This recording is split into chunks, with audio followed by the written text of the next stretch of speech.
Ito yung mga kamote guys, oh. Yan, yan. Haba, di ba? Oh. Kapal.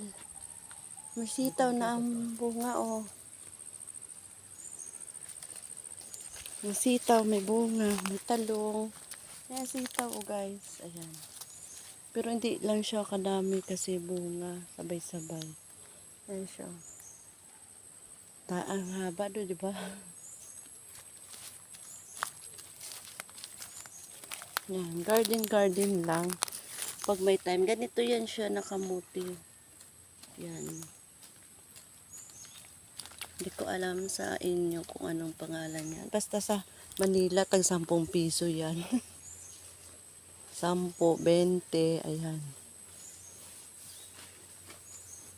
Kaya, yun.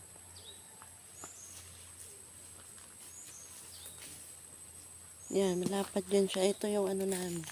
Yan, sa kabila, yan. Mga upo naman yan. Patula, yan, ang haba, diba? Kaya yun. Ayan. Ito yung aming pagkaabalahan. Tuwing hapon, 2 oras lang may time kayo, ganyan. Tapos, mag-ano na, uwi na, yun lang. Kaya para matamnan yung mga sayang ang lupa na walang tanim, di ba? Yun, maharvestan yun na. Haba, oh, di ba? Sawa kami ng lagay sa paksiw, lagay sa sa ano ba yun, sa mga isda, oh, di ba? Mag-harvest ka lang dito. Punta ka lang dito, ayan. Thank you, bye-bye.